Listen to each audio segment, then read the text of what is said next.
Break the Chain episode 2 is here, ladies and gentlemen, at least the YouTube upload, or if you're still on Patreon listening, thank you to everybody who is supporting over there on Patreon. If you would like to get the podcast for yourself for a limited time, I'm going to make the podcast available to anybody who is supporting me on Patreon. I know I originally said $5 a month, and that will probably be the case in the future, but right now I want to give everybody a chance to get their foot in the door, essentially. So even $1 a month will unlock 2 podcasts a month for you. Thank you to everybody who listened to the first one, and even if you just listened to the YouTube upload, it still helps. And if you would like to get the podcast and you want it in your podcast app, like on the Apple Podcast or whatever podcasting app you use, all you got to do is become my patron over there on ARTV, and there will be a unique URL that you can copy, plug that into your podcast player, and boom, you're going to be subscribed, and you'll get notified each time there is a new podcast. I'm trying to put these out on Mondays, and like the week-old one will come out on Mondays as well on YouTube. So if you want to check out the first episode, it's over on ARTV Extras. Make sure you are subscribed to that channel on YouTube. So anyways, guys, I've got a cool episode for you today. I've got some topics that I've written down. I actually had a surprising amount of things that popped into my head throughout the past 2 weeks. And I'm recording this a bit early, but I really did have so many ideas. I was like, some of these I'm already going to have to set aside. And this podcast, I know some of you suggested, oh, you should upload this to Beyond ARTV, or you should do this with it.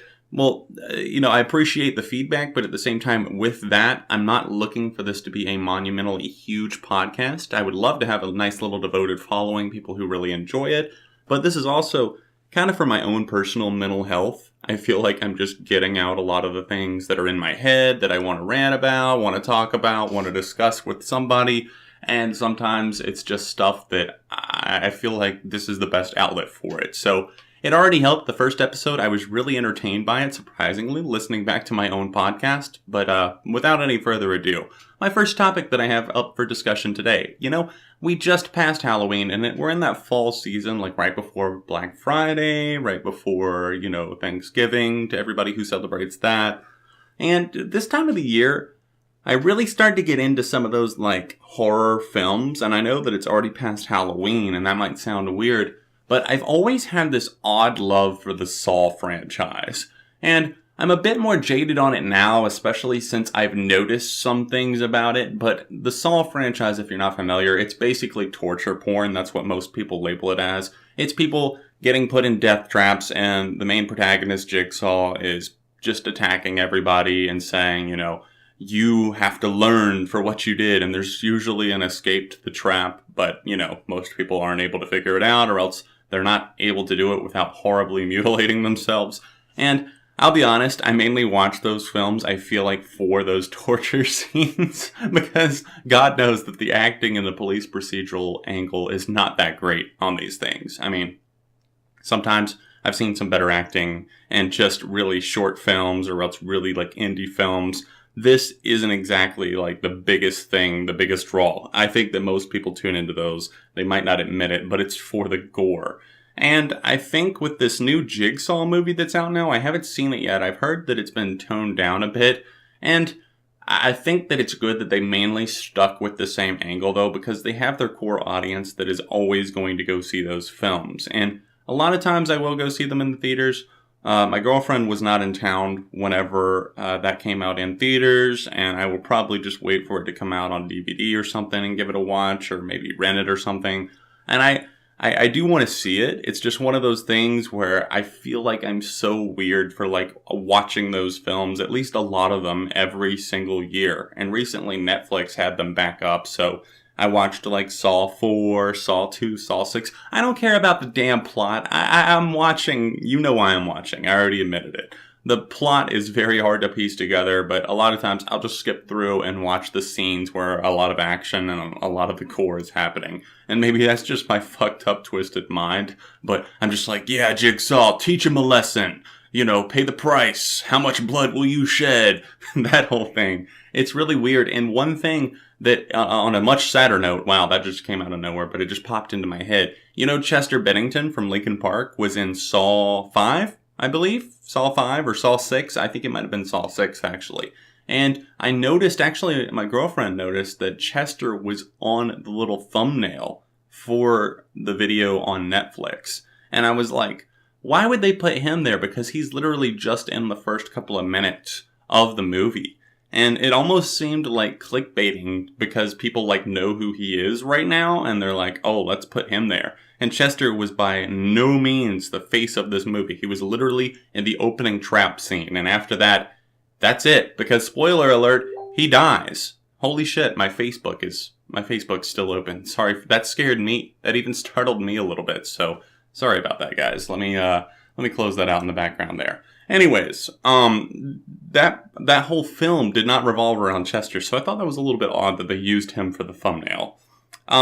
This is also brought to mind like what I've been watching recently on Netflix, and I recently, just like the rest of the world, binged through Stranger Things 2. I don't know if you guys have watched that or not, but I really, really was entertained by it.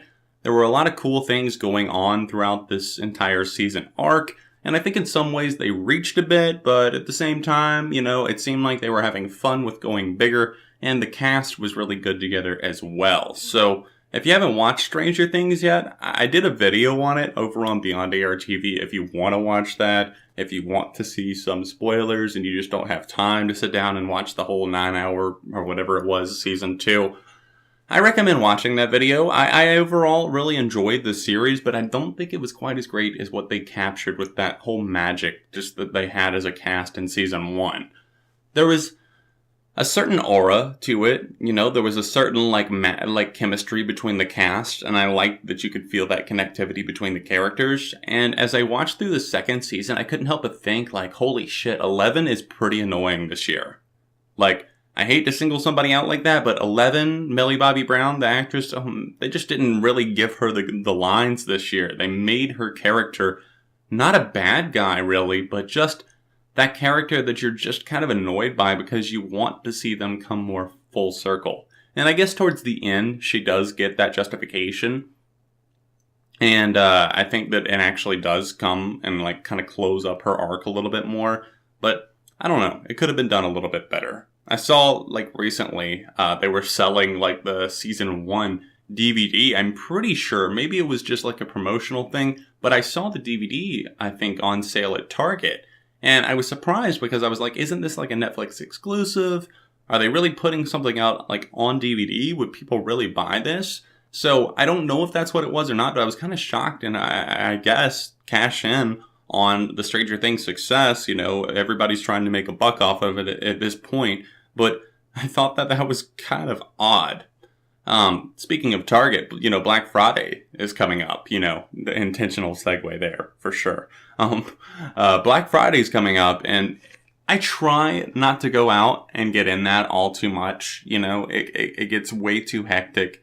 It gets insane. You see all the videos like on World Star Hip Hop of people beating each other up and stomping each other to death sometimes, sadly, over TVs, toasters, Amazon Echoes, whatever it might be. And I was looking at some of the deals this year. I was thinking about maybe getting one of those Google Home Minis. It sounds kind of cool, but at the same time, it's like one of those things where I know myself and I really don't think I would use it.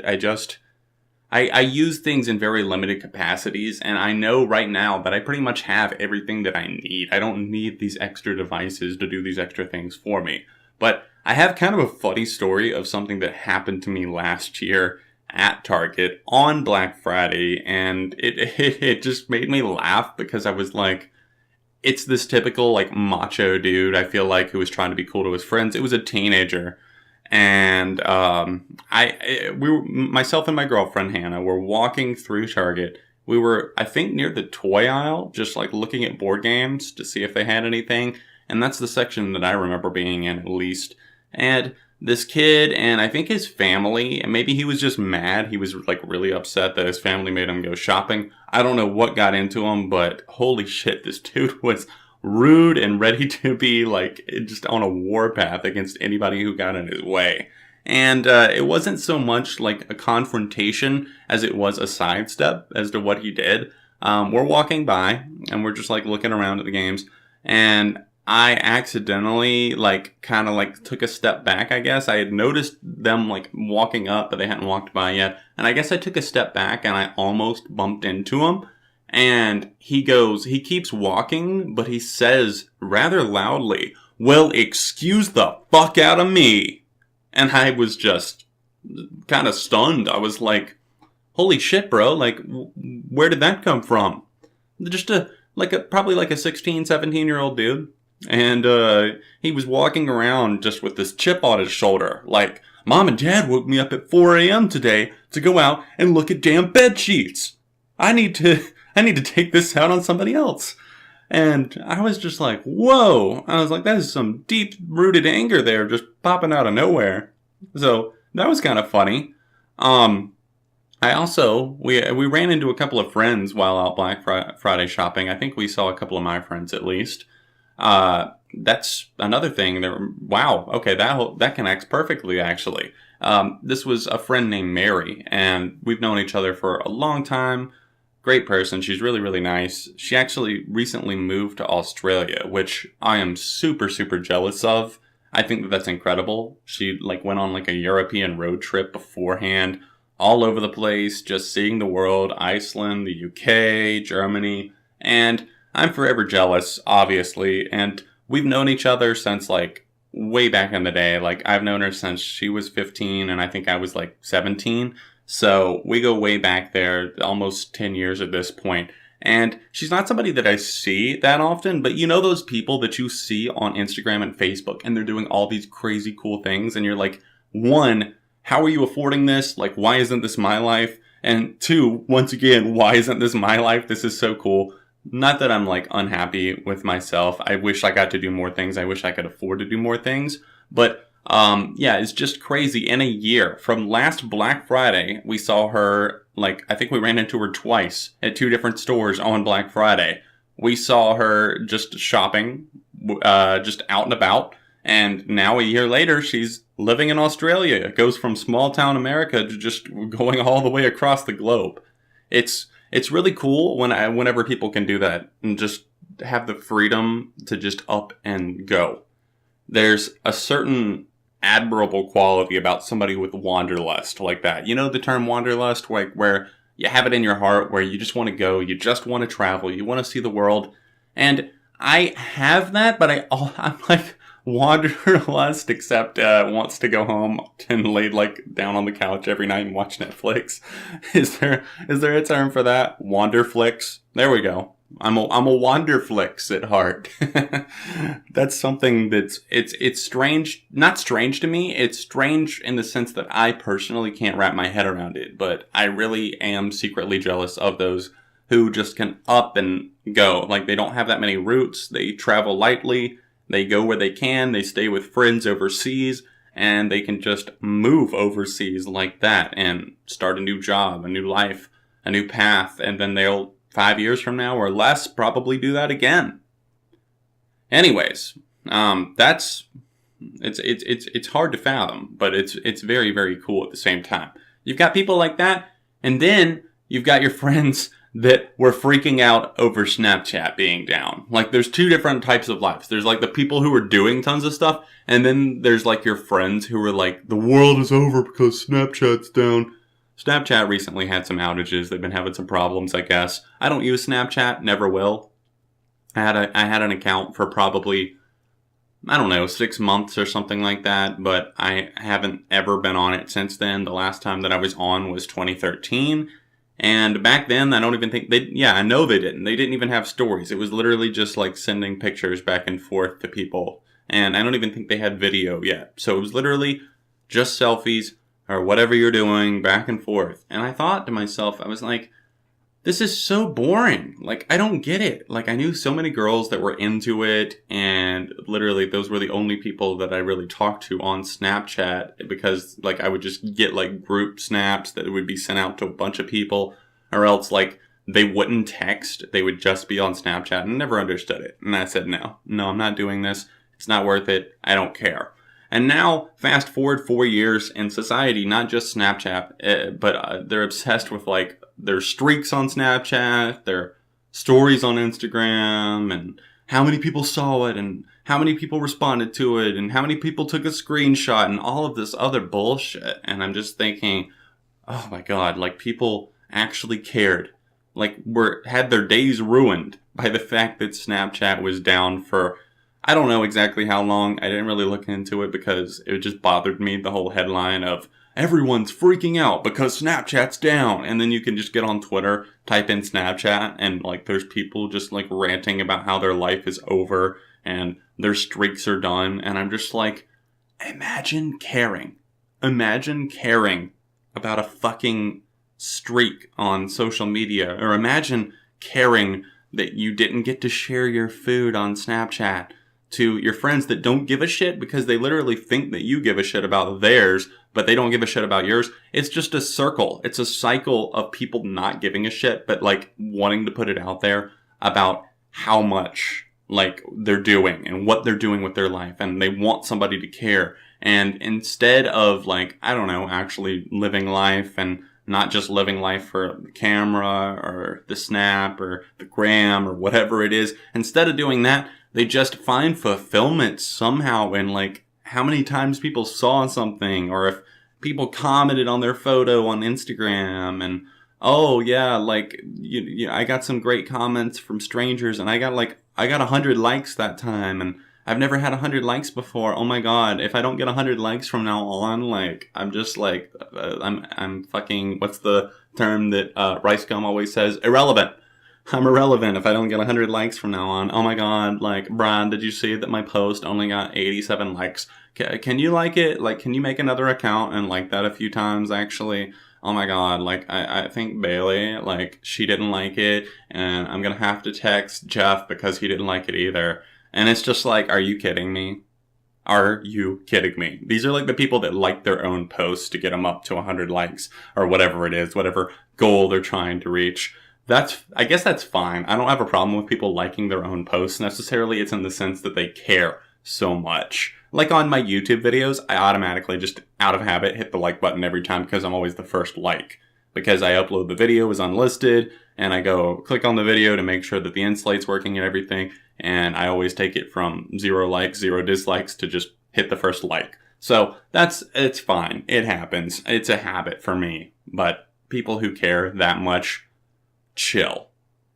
So Papa John's was in the news. Papa John's Pizza was talking about how their slumping sales are probably due in part to the NFL and all of the protest. Papa John himself said that.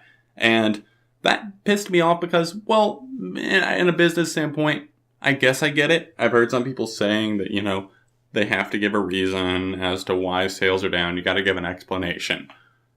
I guess that's fine. You gotta do what you gotta do. You're a businessman, you're a company, fine. But, Papa John himself, the creator of Papa John's, went out on this limb and was saying, yeah, it's definitely due to these players protesting. Huh. So people kneeling peacefully is affecting your pizza sales? I understand that the situation's been blown way out of hand thanks to fucking Trump and whoever else. God. No. People who like to change the topic from unimportant things, they take the focus off of important things and change the topic to something so unimportant like the NFL and like Trump going after Roger Goodell, the commissioner, and everybody else. It's bullshit. Trump is nothing but bullshit, so obviously that's as expected. But, here we got Papa John's Pizza now blaming the protest, and Papa John himself was deep into, donating to Trump and his campaign. So that doesn't surprise me, I guess, that he's all aboard. But guess what? I got this to say, just like I did on Twitter.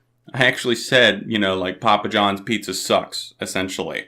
And people were kind of pissed. They were, taking offense to that. And, I'm sure some of them were jokes, but, some people seemed legit mad at me because I went off on Papa John's. And I was like, Papa John's on the news all the time? Well, guess what? I got something to say. I have always hated Papa John's pizza. Tastes like ass to me. Like, it's just so bland. It's just fucking cardboard pizza. And they've changed the recipe a couple of times over the years, I know. And it's never really gotten better to me. In fact, I had a friend that worked at Papa John's. And he would always offer to bring pizza, after work or whatever it might have been. I can't even tell you how many times I turned down free pizza because I was like, no, this tastes like shit. I don't want it. Sorry. No thanks. Oh. Well, there went my phone and buzzing in my pocket. I gotta silent that thing. Sorry guys, my ringtone. I hope you didn't hear my Lion King theme song playing as my ringtone. No, I wish. That would actually be kind of cool. You remember ringback tones? Like whenever you would call somebody and you would get a ringback tone, and this was probably between like 2007 to like 2011 or 12 that ringback tones were really popular and a thing. I guess they're still a thing. I don't know anybody that uses them anymore, thank God. But I had friends that did, and it was awful. I had this one friend who used a Cash song. I don't know if you've heard of them. I guess they went from like pop rock and electronic to like an EDM act. He had a Cash song called Sugar Rush that I still know every damn word to the chorus of that song because that was his ringback tone. I think they went for like a year or two at a time. And I called him pretty regularly at the time because this was back in like 2010. And I was probably like 18, so and he was one of my best friends, so we would call a lot. And I would always call, and I would get this taste you on my tongue with your lips to kiss like the red hot sun. You're one big sugar rush. And every time, it would always start with the taste you on my tongue, and I would hold the phone away. You know, like just I'm turning away from the mic right now. I would turn away from the phone every time, or else I would turn that volume down because I hated that song. And I was like, okay, ringback tones, they were cool at first. I had a handful of them myself, but I at least went to the trouble to change mine. And I remember my dad being mad at me one time because he was like, I hate your ringback tone. Like, he didn't really understand it or anything, but he was like, I hate this song that I get every time I call you. And I can't remember what it was. I had a lot. I'm sure I could probably look in my Verizon account and see what old expired ones I had. But, you know, it was probably like Green Day, My Chemical Romance, something along those lines. Whatever song that I was like really into at the time, I would make it my ringback tone. And those things they were like $1.99 each. And they expired after a year. So, I mean, I guess that's a good deal if you actually keep it for a year. But who wants to hear the same song for a year? Well, some of my friends would do that. And after they expire, then it automatically defaults to a copyright-free song, which was the you know, the whole, I think it was like Mozart or something, and you would get, or was it that, or the bum, bum, bum, bum, bum, bum, bum, bum, bum. It was one of those. And I remember after his Cash song expired, I would get that damn song every time, and I would always be like, dude, you gotta change this. He's like, I don't have the password to get in my Verizon account. That's my mom's. I was like, well, ask your mom. And he would never do it. And I was just like, I'm not calling you anymore. Like, you're better at answering calls than text, but it's not even worth it. It's not. And he wasn't the only one. There were a lot of people that just let it expire. And for a while, I think it was around like 2011, 2012 when people stopped caring about ringback tones, that everybody's was expiring. Everybody's was just defaulting to this awful, not awful. I shouldn't say awful because obviously Mozart was a genius and Beethoven, whoever it was. But it was very, very loud. It would be played at like an ear-piercing volume whenever you put your phone up to the ear. And it's always the worst. It's one thing whenever you expect it, but it's always the worst the first time that you would get it. And you would call, and all of a sudden, dun, dun, dun, dun, dun, dun, dun, dun, dun, and it's just like a shot to the ear. And you're like, all right, well, I guess I lost some hearing there that I'm never going to get back. That probably just damaged my eardrum. I'm glad, I think, that those expired. I mean, there's a lot of trends that stayed for a long time, and I thought that was going to be like one of those things that just kept going. But it's weird how people like have a sense of professionalism about some things, and they're like, oh yeah, I can't have a ringback tone, you know, people call me. But then they're like posting Snapchats and Instagram posts of them like fucked up at like a frat party or something, and they're like, oh, that's okay. But you know, like if somebody calls me from like a business or something, I can't have fucking Lil Pump Gucci Gang playing for them on the phone. It's just, people have a weird sense of professionalism. There's so many songs that I had that I just remember I had to keep up with mine and my ringback tones. And it was generally a song that was like popular, and not popular like on the top 100 normally, but just like popular in the sense of like rock music or whatever was popular at the time. And I've always been into that. I've always been to like into keeping up with the charts and stuff like that, like what's poppin'. I kept my own personal logs. I can see it right now. It's sitting over in the corner. I have this old notebook that I like to look through from time to time. And people always wonder, like, oh, like, why do you do top 10s? Or why do you like ranking things so much? I have like an OCD fascination with putting things in order. And it's something that takes me a lot of time sometimes. I'm not even kidding you, I used to keep up every single day for like 2 or 3 years. I missed maybe a couple of days here and there on holidays if my family was traveling or whatever. But every day I would write out my top 20 favorite songs. And a lot of days it wouldn't change really at all. But I love the fact that I have like these old logs, like an old log to really just give myself a snapshot of where I was at, what I was into, whatever it might be. It's super rad that I actually have that to reflect on. And I can see like, oh, like in 2007 on this day, Thanks for the Memories by Fall Out Boy was something I consider to be my favorite song. And you could see, like, if you flip through this notebook, that, like, I would go through long periods of time where, like, the same song would be number 1. Like, I remember Famous Last Words by My Chemical Romance whenever that came out in, like, '06. I would just it was number 1 for a very long time. And it was cool to just see my music taste, just, like, as I would add in new songs. And I was mostly into, like, rock, alternative, indie music. Anything like guitar-driven mainly I was into, and obviously I'm still into that as well, but I'm into other stuff now too. But I love the fact that I have all these records, and that's where the fascination developed. I remember, like, we didn't really have good internet at home, and my dad worked at a school.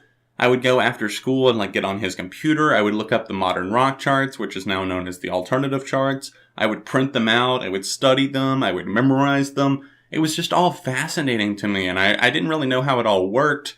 And like what the metrics were based on to measure why these songs were jumping. And I just remember thinking things like, oh, I really hope that the Nile Twist by the White Stripes is going to get to number 1 on modern rock.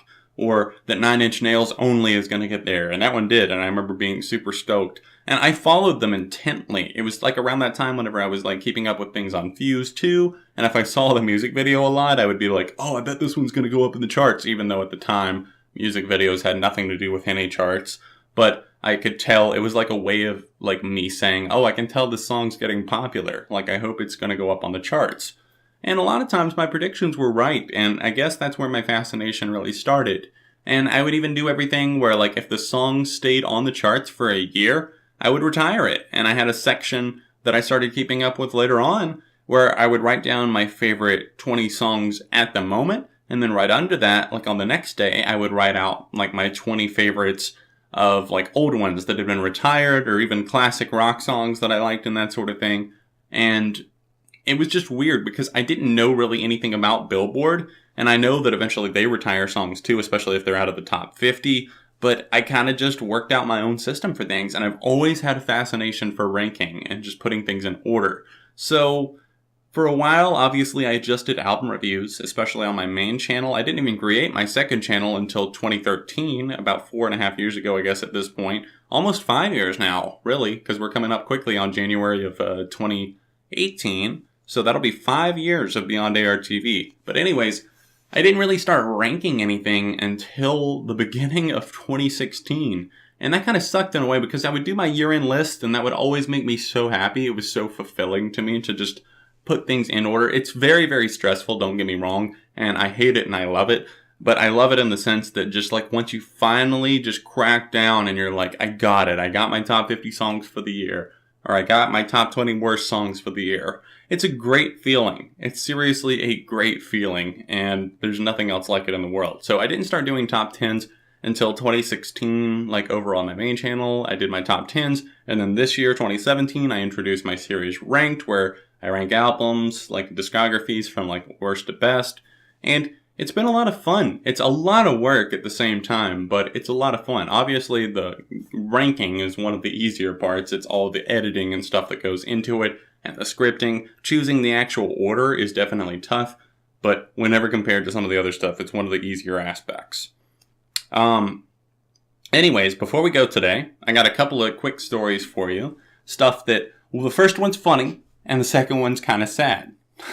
So we're going to go out on a sad note today. We're the emo clout gang.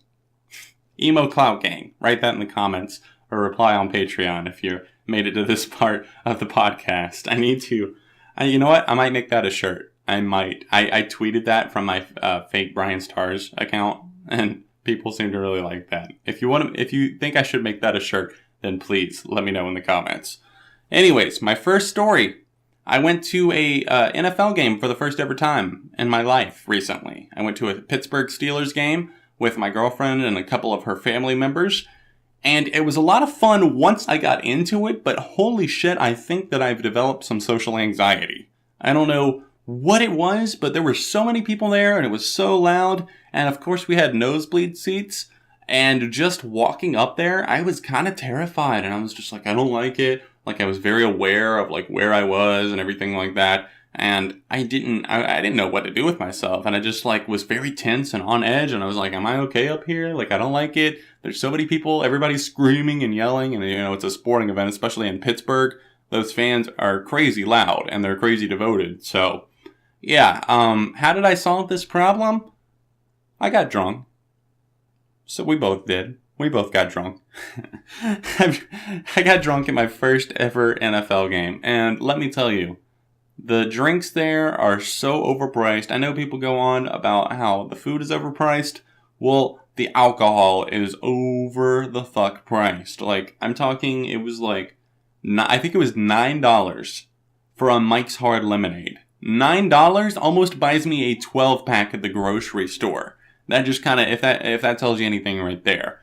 But as the time went on, I was like, oh, I'm having a great time. I'm still slurring my speech. Like, I'm feeling good.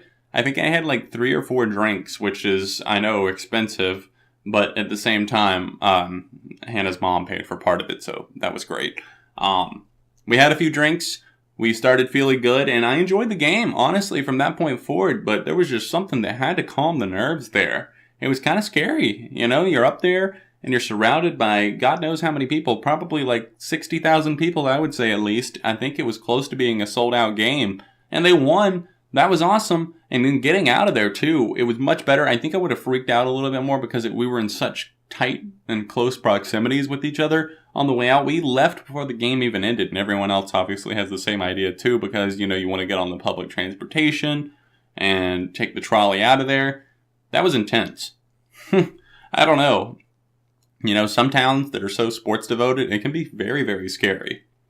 My other story does not deal with sports. It deals with something that I've kind of talked about before, and it's something that kind of sucks, honestly. I like telling the story, but I also hate it. It's about the time whenever my dad kind of discovered all of my CDs that I had, whether it be burned ones or ones that I had bought. And he came into my room and, like, cut up all of my CDs. I was, like, 15. I'm pretty sure I was 15 or 16 at the time. And I grew up in a household that was very much of the mindset of being very conservative. They didn't like me listening to anything other than, like, some country, and, like, Christian music. And around the age of 13, I started, like, sneaking things and hiding things from them whenever I got into bands like Linkin Park, White Stripes, Green Day, Queens of the Stone Age, The Strokes, all that good stuff. Wasn't allowed to talk about it. Had to hide it away. Had to keep it from them. And I started keeping a radio in my room, and it was one that they had kind of given me, I guess, and it had like a dual deck cassette player, and I would record songs off of my local rock station, 106.5, The End. It's a Charlotte station. And I would always listen to the programming block Jack at Night, especially at night as I was going to bed. It would be between 11 to 12:30. And Jack at Night, he would have this segment called Jack's News, where he would actually play like brand new songs. So I'd always try and stay up for that. And I had so many tapes. Like some of them I've recovered. Some of them, like, I don't know where they are. They're probably in my parents' basement somewhere in storage. But I've still got some of the tapes that have those recordings on them. Anyways, I started, you know, making friends with people at school that kind of liked the same music or similar music, and people in my neighborhood that I was friends with, they would burn me CDs, or else I would, like, sneak and buy CDs. I would get my mom to, like, drive me to the store, and I would say that I was going to buy one thing, and then I would be like, oh, they didn't have it, you know, they didn't have it, and I would, like, have bought the CD thrown away the bag on the way out and like stuffed the CD like in my pants pocket or something and just would be like, all right, let's go. I didn't have it. And I used that technique a lot, but eventually my dad could like hear my headphones, I guess, at night, and he would be like, you're listening to that music way too loud, and what are you listening to? What are you even listening to? And he finally came in my room one night, grabbed my box that I had with all of my CDs in it, and he cut a couple of them up in front of my eyes right there, and I was livid. Like, I just was heartbroken. Like, I'm like pounding like on my dresser, like shouting at him. Like, get out of my room. Like, are you kidding me? Stop. I paid money for those. And like, he wouldn't listen. He was like, you disobeyed me and all this other stuff. You know, you're not supposed to have this. And later, I found out that he was keeping them under his bed. And I found the box and I slowly started taking the CDs back till eventually I got them all. And I guess he just forgot about it. And then I just like threw the box away. Like anytime he would leave, I would just go through and take a couple more back. But I noticed that some of them he had cut in half and left them in the box. And I was just like pissed. It was like a middle finger. And he just like cut them up and they were just sitting there still. He didn't even bother to throw them away. And I think that he kind of caught on, I guess, to me. Like, I knew certain things not to show them or whatever, but I found Metallica's version that they did. I think this was 07 of the song The Ecstasy of Gold. It's their cover of a more traditional song, and it's like no vocals on it other than the haze and that stuff like that, except it was like a heavy metal version played on guitars, very loud song. And I showed it to my mom and dad, and my dad was just like somehow horrified. He was like, I didn't know this is what you were listening to. We need to take a look at what you're listening to. And I was just like so mad that he would even get mad over that. It was ridiculous. It's been a tumultuous relationship. It's like one of those things where like me and my parents are so from different like generations and mindsets that it's hard to get along with them, especially my dad. And especially whenever it comes to music, like he just doesn't get it. Like I can't do certain things in front of him still to this day. Like can't curse, can't really like show him music because if you show it to him, he'll always be like, oh, this is better. Like he always goes back to like the 70s, 60s, 50s, 40s, Elvis, swing music, jazz, Christian, whatever. But yeah, it's frustrating. Anyways, that was my story for the day. That was my big story, I guess, for the day. Most of these episodes I plan to close out on a story time. I hope you guys enjoyed the podcast today. I'm sorry if I felt a bit all over the place, but I had a lot of topics and I wasn't sure how to like work them all in. But I think that it worked out. I think it worked out pretty nicely. I do hope that you enjoyed it. Please be sure to subscribe to ARTV Extras if you're listening on YouTube if you want to see more of these in the future. And if you want to get them a week early and with the exclusive intro, then you can support on Patreon. You can join for as little as $1 a month. Other than that, this has been another episode of Break the Chain, number 2 to be specific. Thanks for listening, and I will see you next time.